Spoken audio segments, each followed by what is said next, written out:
Everyone. My name is Rodney Limery, and I'm the head of the Global Pharmacovigilance and Safety Group at Biopharm Systems.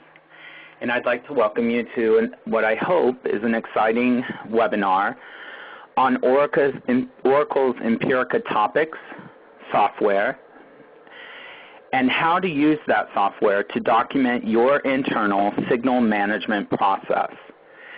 In fact, what you will see in latter slides is that Biopharm has interpreted the CIOMS VIII report on signal management topics and configured the Oracle tool to allow a seamless and well-documented, or at least what we believe is one,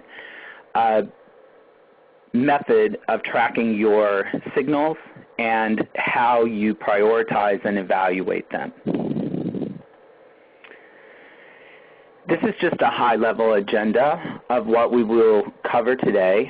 I would like to first begin by summarizing the CIOMS VIII suggestions. Use that and other works that are in the literature to create some standard definitions for our discussion today. And then I will demonstrate using slides the Empirica suite from Oracle. We will not spend a great deal of time on the signal detection mechanisms of Oracle's products, but that is the eSignal tool. Once the signal is detected, we will look at DSL tracker solution and specifically spend time on the prioritization and evaluation of that signal and how a cell tracker might assist you in well documenting that method within your organization. So let's begin by looking at the CIOMS VIII Working Group and their summary report from their publication in 2010. For those of you who haven't read it, this diagram basically comes from that report. And you can see in it the complicated steps that they themselves, the CIOMS Working Group 8, have decided are encompassing of a well thought out signal management process. We'll start at the top. Everything begins with our individual case safety reporting. This may be from clinical trial data, post-marketing surveillance data, the systems involved in either of those, and literature reviews. Once those individual case safety reports are received by our organizations, then we can perform rudimentary signal detection. As we will discuss, signal detection can fall under two broad categories according to the CIOMS VIII Working Group and others, I should mention. The first would be your traditional pharmacovigilance methods. These are the methods that probably most of us are familiar with. The individual case reviews that are performed in your companies, the individual case series reviews that might be performed in your company. Any of your aggregate analyses, such as the PSUR reports, or custom or configured listings or tabulations that you may routinely review.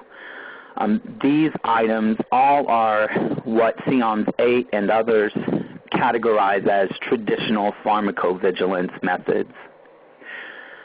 Once the repository becomes large enough, or you identify a software that can handle smaller sample populations to appropriately calculate statistics, you may use data mining algorithms according to CIOMS VIII. And this traditionally surfaces as the disproportionality scores that some of us might be familiar with, such as PRRs or EBGM. These four boxes in the CIOMS VIII Working Group report I've encapsulated together to represent the first step of a signal management process, which we will refer to as signal detection. Once you've detected a signal, then CIOMS and others suggest that it is important to prioritize those signals so that the appropriate resources are spent on the appropriate signals.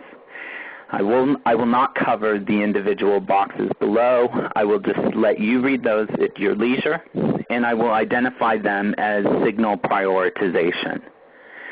Finally, we have the formal signal evaluation, which is the comprehensive look at the signal and any supporting documentation that can actually confirm or refute that signal. So in summary, the CIOMS VIII working group, if I can be so bold as to simplify it, can be simplified and reduced down to 3 major steps demonstrated by this diagram.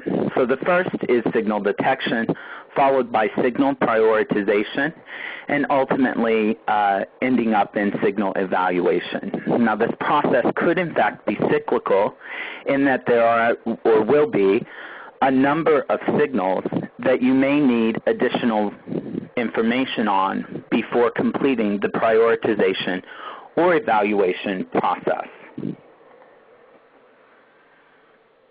As for the definitions, for the purpose of this webinar, we want to define these aspects of signal management in a clear mechanism and manner. So the first is signal detection. I would like to define this for the purpose of this discussion only as the act of looking for and or identifying signals using event data from any source. As we will see in a moment, the tool that we will be using in the example to detect the signal is in fact the Oracle Empirica signal tool, and we will specifically be looking at the FDA AIRS database. Signal prioritization will be defined as the controversial act of applying plausibility criteria to identified signals in order to place the signal in context in order to apply the appropriate resources. And I took this from Waller, who has a very comprehensive but succinct textbook available that is referenced in these slides in a number of places, and I do highly suggest it as a reading. The last would be our signal evaluation step, and this will be referred to as the act of formally gathering additional data to evaluate the identified signal for the specific purpose of feeding it into our risk management process.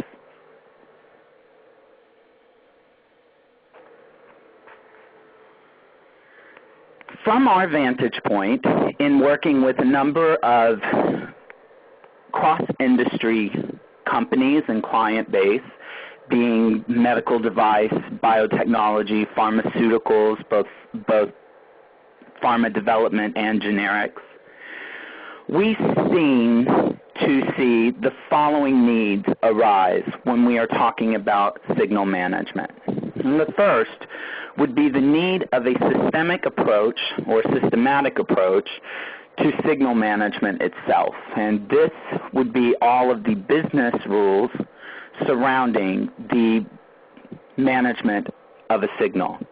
This would include the ability to clearly identify potential issues or events in both our clinical and our post-marketing data, as well as the ability to prioritize these signals using a set of standard questions that are part of the existing literature and CIOMS VIII working group report. The same would be true for our evaluation methods. We would like a set of clear questions whenever possible that could allow us to formally evaluate our signals in a consistent manner and therefore ensure that we are only feeding those signals into our risk management process that in fact require such evaluation. And it would also probably be nice if we could predefine a workflow surrounding all of these business processes. This will empower us to have certain segments of the population in our safety teams providing the information for signal identification, which is a skill set that is somewhat different than those individuals who might be prioritizing or evaluating the information from a medical or clinical perspective.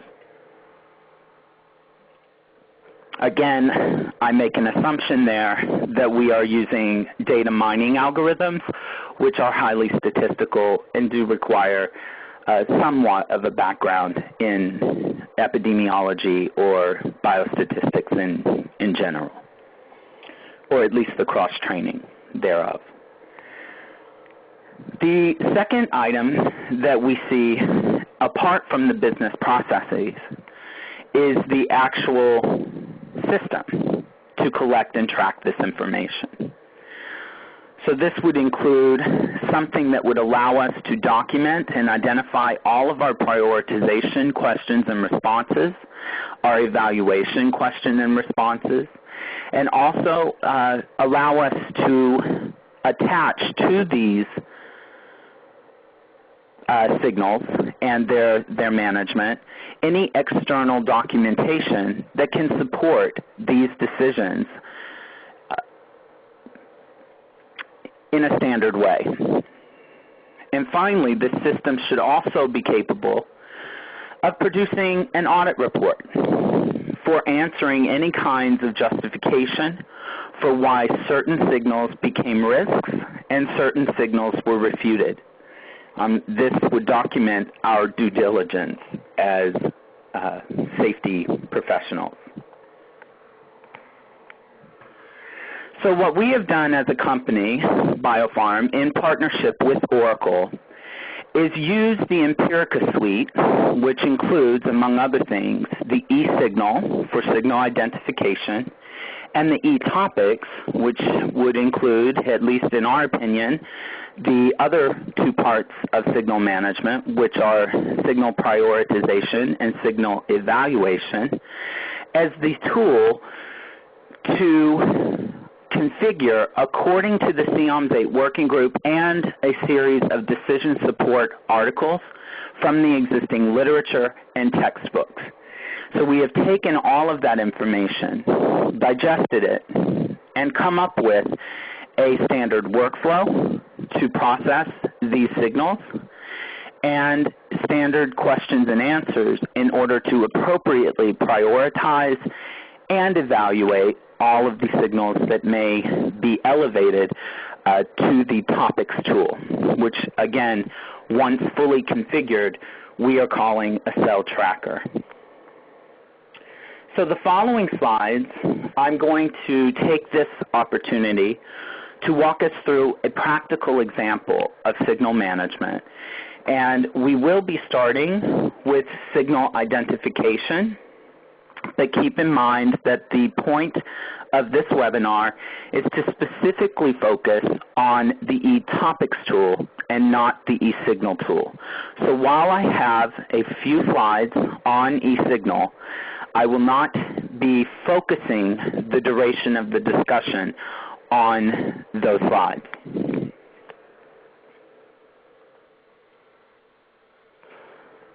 So in order to give us some background to this, we do need to understand where BioPharm originated the questions that you will see on the screen in both the prioritization and the evaluation area.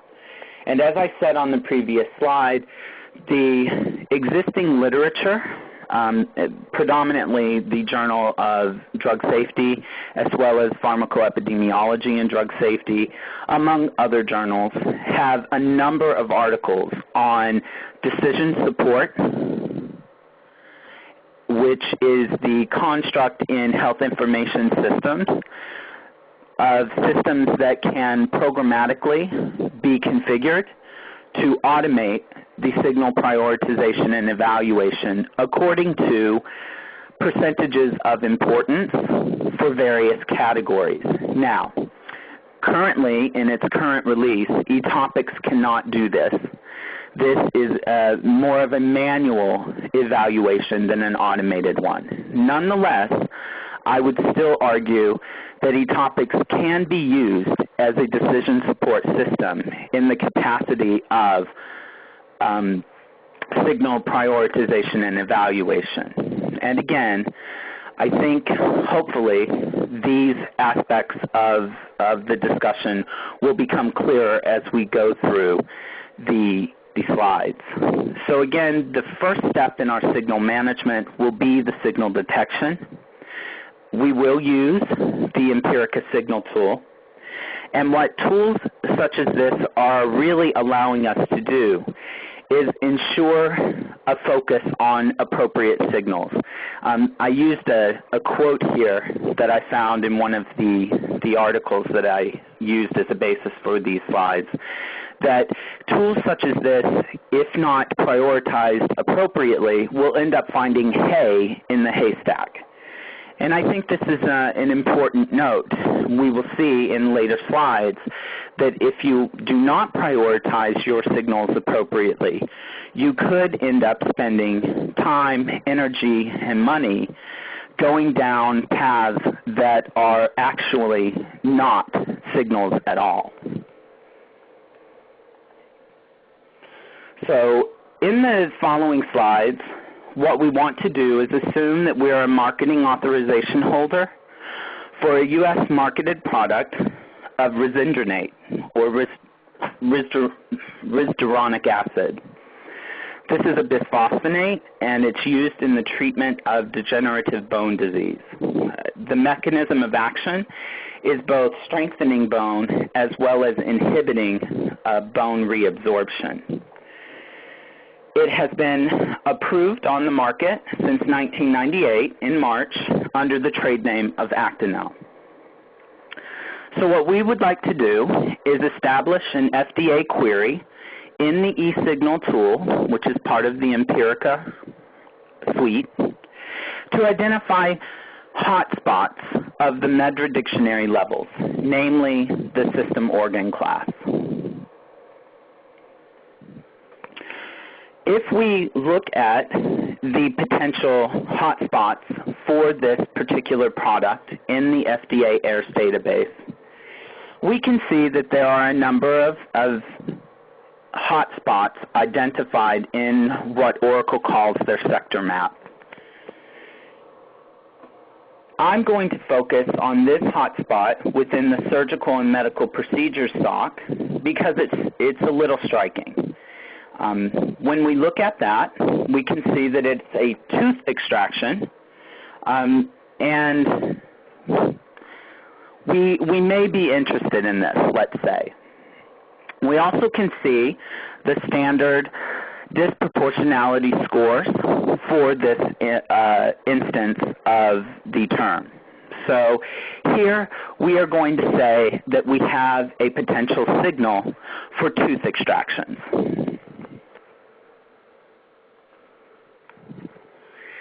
The next step in our process will be to take that potential signal and prioritize it.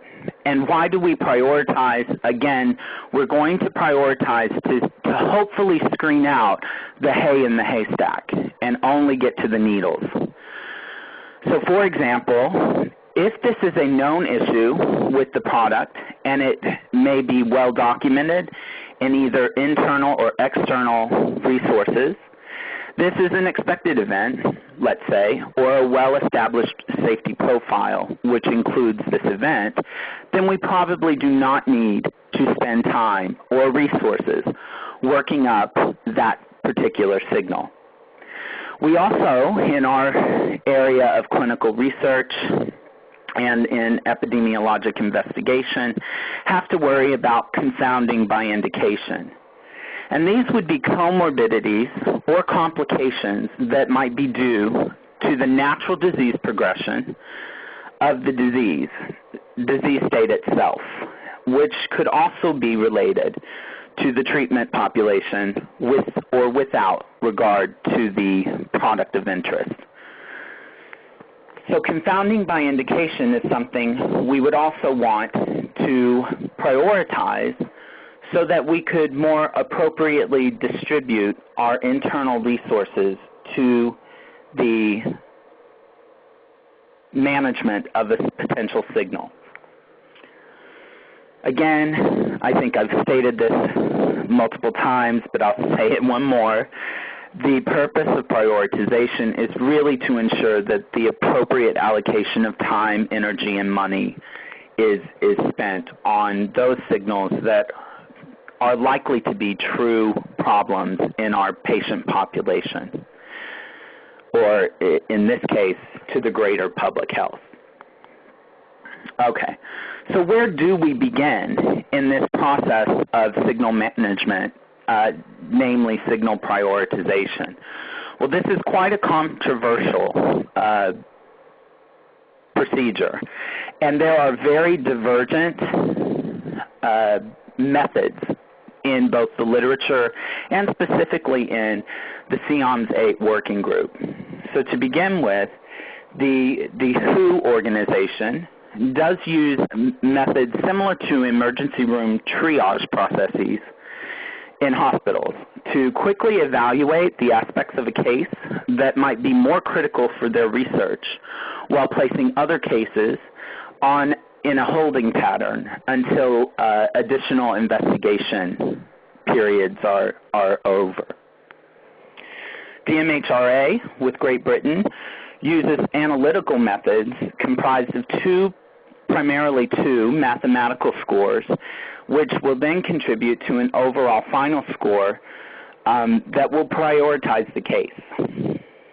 There are additional other articles that exist in literature that would provide valid and, well, at least according to their literature results, valid decision support manners.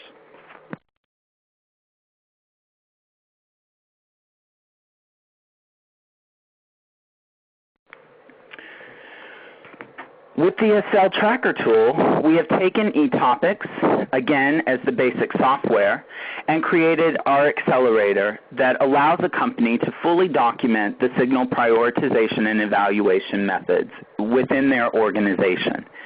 And again, in the initial release of the cell tracker, this is with our interpretation of the CIOMS VIII working group, and again, the series of decision support articles that I myself have reviewed. I should also mention that eTopics tool is highly configurable and very flexible. So it is really not difficult to configure the basic cell tracker tool to accommodate any specific internal methods of signal prioritization or evaluation that your company might utilize. So again, we've identified our signal as tooth extraction, and now we're going to create what is referred to as a topic in the eTopics tool that marks the documentation of this potential signal. We will flow that signal through a workflow, and this is the diagram of the configured workflow that we have built in the cell tracker tool. And it does, hopefully, at least in my opinion, mirror the recommended processing of a signal according to CIOMS VIII. And I won't go into great detail here. The slides will show you these. Okay. So again, once our signal is identified, we are going to place it into the initial workflow step called signal prioritization in our cell tracker system. This is going to allow us to complete a series of categorizations that will eventually flow to an evaluation method to formally document just how important this signal might be to our internal organization. This is the initial screen that we have configured in the eTopics tool. You can see that I can give my topic a name, my signal a name. I can describe it fully, and then this is the workflow that we previously identified through the workflow diagram above, Right now, our current state begins with signal prioritization.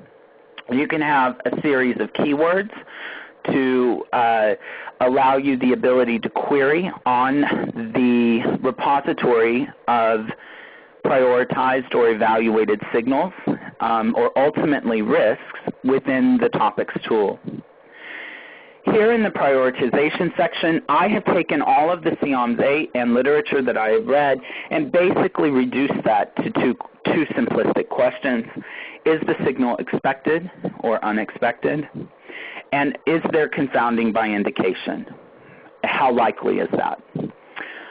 These two, what I have seen in some of the literature, are two important questions that will quickly allow us to identify new experience signals, so unexpected events, and events that are clearly not confounded by indication, which means that they are more likely to receive our attention than others. So in this example, I do a final signal priority of medium because of the mixed message here.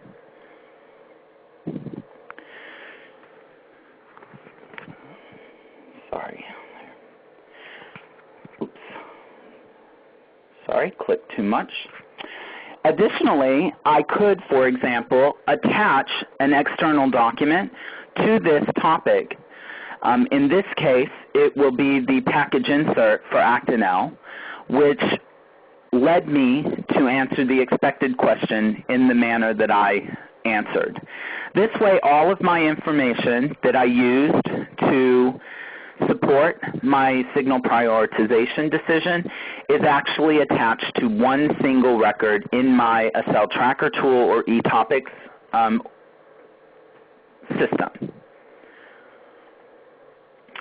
Once that is done, I move the signal from prioritization to signal evaluation, and I'm presented with an additional section of questions to answer. These are questions that we have created based, again, on the CIOMS VIII report and a group of research articles in the literature. And basically, as I stated in a previous slide, it follows a SNP mechanism. So let's just go back. So SNP would be the strength of your signal, the novelty of your signal, the clinical importance of the signal, and the potential or existence for prevention techniques for that signal. So these things are all aspects of a signal that are, or should, at least according to the literature, ring important to your organization in ultimately evaluating if you have a risk or not. So here you can see the section for strength evaluation. There's a series of questions that will build ultimately to a single response of how strong is this signal? Is it strong, weak, or not appropriate in this case? NA, I've used if I need additional information required. Notice that the red asterisk is present only on the summary questions for each section, and that means it's required for this workflow step, but none of the other questions are. Here you can see some identified questions for novelty. These significantly could change depending on what statistical calculations your team uses to address how new a potential signal is to your organization. We also have importance, clinical importance. This would be concepts like, is it under targeted medical surveillance from a regulatory authority, from your internal legal department because of a class action lawsuit, for example? Or is there a public interest in the term? Has there been a lot of media attention on this particular problem? And these questions could all go to your qualitative assessment as to how important the signal should be seen in terms of your organization. Are prevention possibilities, are they already available? Are they possible? Or are they really kind of impossible to prevent? And all of these will eventually lead to a final signal evaluation that is clearly documented within the cell tracker tool. Again, one of the options of the Empirica Topics tool is to add actions to these signals, these topics. What you can do in this example is I need a clinician to review the case series that make up the 61 cases, I think, of this original signal. And I would like a clinical review to confirm such questions as evidence of re-challenge, evidence of de-challenge. This information can only come from a case series review. So in this example, I've added a topic action and assigned it to my colleague Scott Miller, who should plan on performing the formal case review prior to the 21st of March. Okay. In this example, we can go back into our eSignal tool, locate our sector that was hot, and drill down into the case series. So this is what I've done here. I've drilled down into the case series itself, and then as you can see, it displays all of the 69 records that make up this statistical anomaly in our data. I can then take and save this case series directly to the action of case series review. And that way my case series will always be part of my formal prioritization and evaluation of the tooth extraction signal that we've seen in the data. So this is a very nice systematic, again, way of documenting our procedures around signal prioritization and evaluation.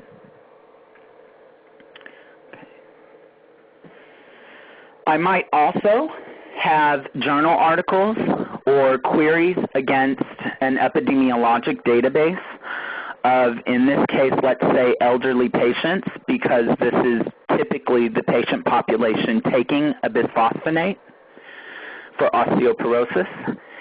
And I found an example of an article that links bisphosphonate intake to osteonecrosis of the jaw, which one could argue is a clinical disease state that would be remedied by the surgical medical procedure of tooth extraction. So in this example, we can see that potentially there may be a class effect of this product to the identified signal. And again, there would be an evaluation question that indicated whether or not there is a known or anticipated class effect of this product. So after all of our research is collected on that signal, we can use the tracker tool and the eTopics tool itself to document all of the results of the evaluation. And then finally, pass the confirmed signals or verified signals onto our risk management workflow. And this can be part of, as it is in the cell tracker tool, of your signal management procedure, or using eTopics, you can have a completely different workflow team responsible for the risk management portion of the signal management process. So again, if we have a verified or confirmed signal that we want to move into a potential risk category, we can do so, and then we can begin our risk analysis and mitigation processes. One of the other benefits, I believe, of using eTopics and the cell tracker tool is that you can use eTopics to auto-generate a PDF file that clearly summarizes the entire prioritization, and evaluation process surrounding the signal of interest.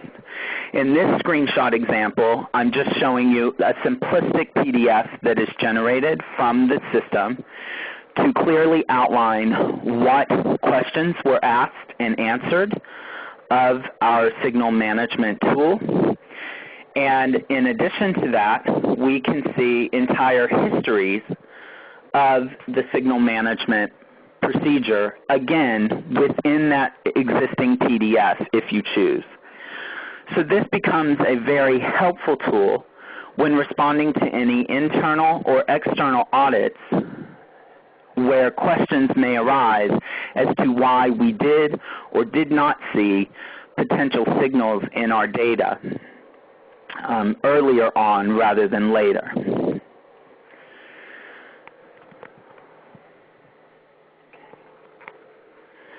So in summary, I do believe that we have used the existing literature and the Empirica suite to configure a tool that has a great deal of value out of the box to allow you to identify your potential issues.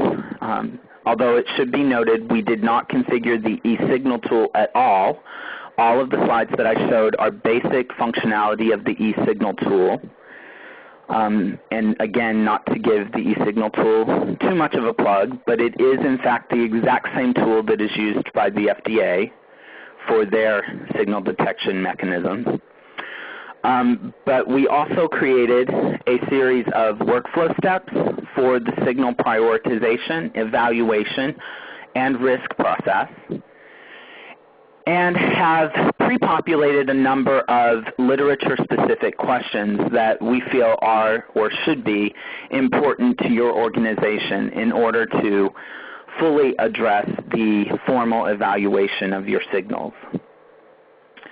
While I did not, one of the things that I would just also like to point out, while I did not point out the use of the eTopics or a cell tracker tool in the clinical space, it should be very noted that the eTopics solution and ultimately the cell tracker tool can be used without integration to the eSignal tool. So for example, if you're a small to medium-sized organization who are largely focused only right now on clinical phase studies, phase 1, 2, 3 studies, you too could utilize the cell tracker and eTopics tool as demonstrated in this slide deck.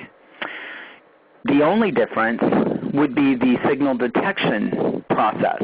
That would begin in more traditional approaches, as I discussed at the beginning of this webinar. So you would simply be looking at, for example, striking cases. Let's say you have a relatively small clinical trial ongoing and 3 patients experience Stevens-Johnson syndrome. You can use that as the identified signal, enter that into a cell tracker, and track your workup of that signal within your clinical trial data to fully document and prove to an auditor what exactly you did when certain issues within your trial data were found.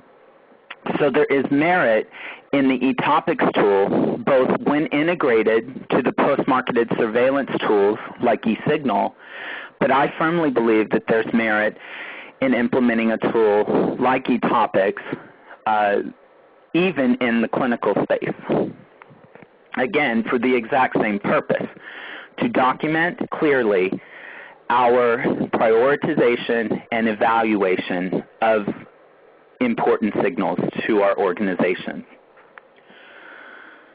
So, what can we do after this webinar? Well, I believe that there are probably stages to people's readiness to accept such a decision support system and its use or usefulness in their organization. So if you're not quite ready for something like this, then we are fully willing to collaborate on requirements or discuss why or why not your organization would even benefit from a piece of software of this nature. Some of you might be already in the midst of using or implementing the eTopics tool. We certainly would suggest that a refinement of the default eTopics implementation might be of interest to your organization, specifically with configuring, or in your case, reconfiguring the eTopics tool to the Cell Tracker model. Others of you may just be more interested in a live, in-depth system demo of the Cell Tracker tool and the capabilities that it has. Still others may prefer an on-site proof of concept. This is typically in the eSignal area what Oracle does on a routine basis. And certainly for eTopics, we could definitely partner with them to accommodate a proof of concept for your organization. And then finally, there could be some of you out there that do your signal management, but right now you use another tool or do it manually, but you might want to or could benefit from an evaluation of your relevant processes and how well they compare to the existing literature and the CIOMS VIII working group. Again, our company, we believe, has a great deal of information to share with that respect. Before we wrap up, I just want to pull out our references and to note that I have given you all the references used in this slide. And so, again, there are some really good articles and textbooks present here. And lastly, if there are any other questions or concerns or comments, please feel free to email me or to call me. I think now I can open the floor up for questions, if that's okay. Great. Thank you, Rodney. Before we move on to the question and answer session, I just want to remind everyone that they can ask questions via the chat feature on the left-hand side of your screen. We'll try to answer as many questions as time allows. So we'll move on to the first question. And I apologize if the questions may not be as clear. I'm just going to state them as they were typed in. Question number one, how can duplicate signals be detected by the computer database or the robotic process?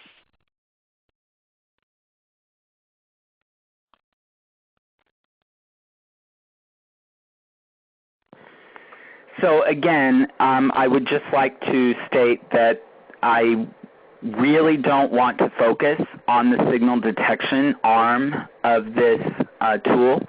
That is the eSignal tool itself. I would want instead to defer that question, and how about we get them an answer directly from Oracle on the ability to notice or not notice duplicate signals from the signal detection piece. Now, from the tracker piece, from the Cell Tracker, I will stipulate that in the logon screen to the tracker tool, you will have the ability to filter all of your signals by a series of predetermined categorizations. So you will clearly be able to see if you or someone in your organization has elevated the same signal or perhaps even a similar signal.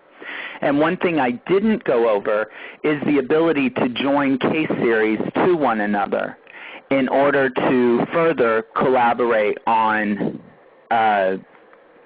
potential signals that may be relevant. in the example that I gave specific to tooth decay, if we spent some time looking at the other SOCs in the sector mapping of signal detection, you would see that there were in fact some internal validations in the other system organ class categories.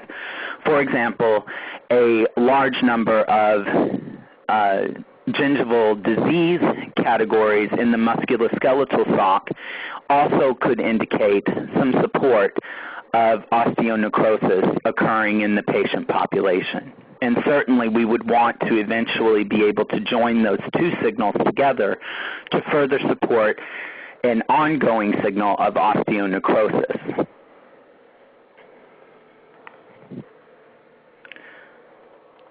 All right. Question number 2, can expectedness be pre-populated by the system according to a core listedness data sheet? So currently, at least in my experience of configuring the system, no, not right now. In fact, a lot of the automation that we would probably prefer the system to accomplish in its current release state, the Topics tool does not accommodate. Great, thank you.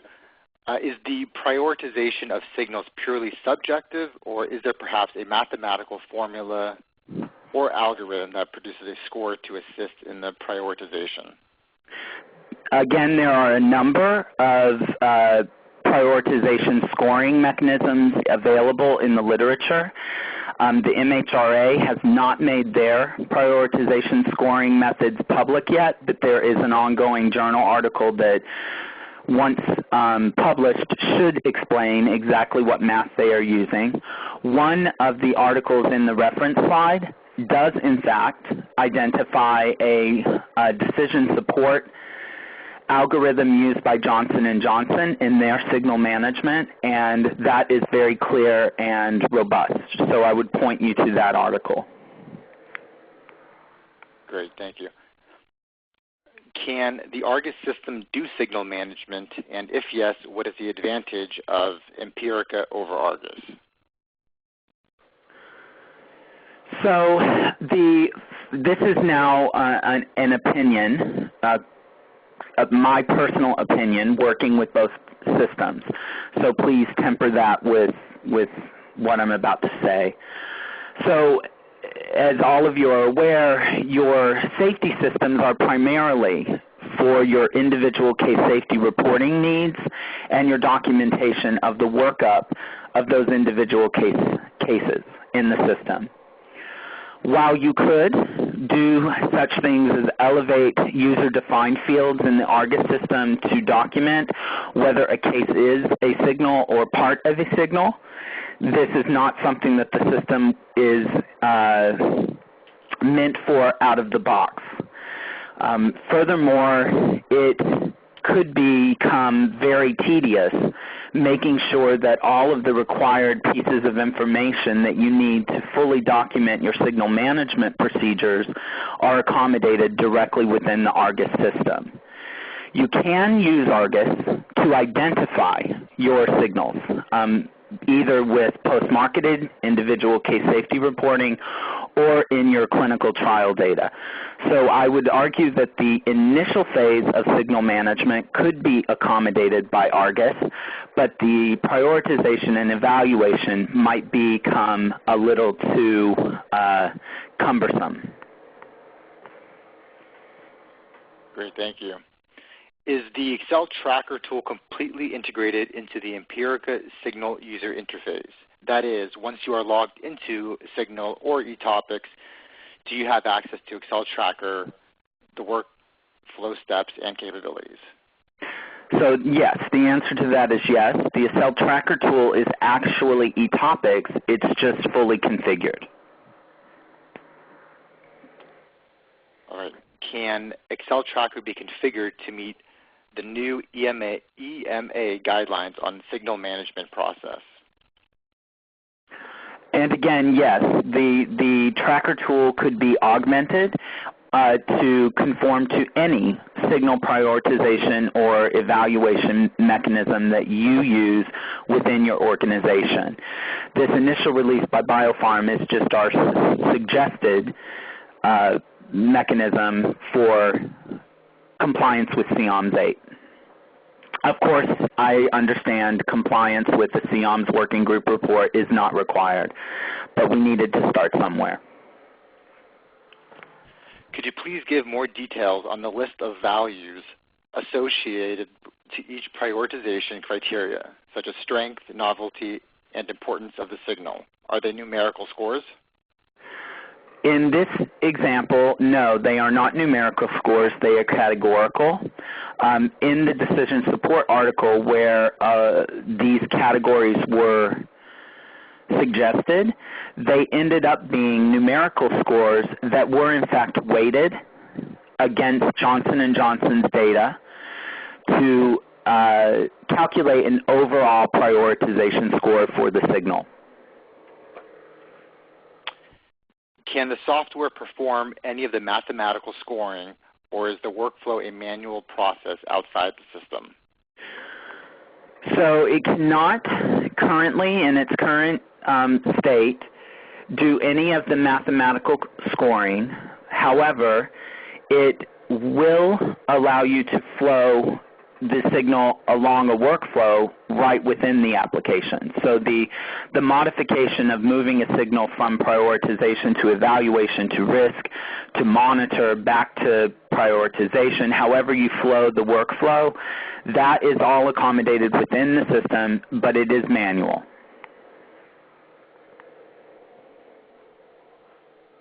Great.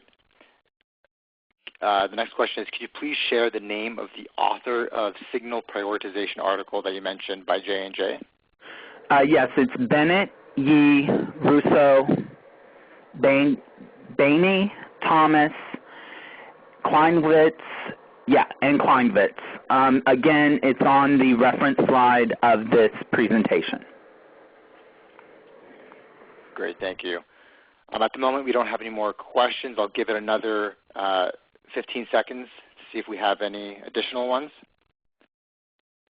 Just please type them in the chat feature.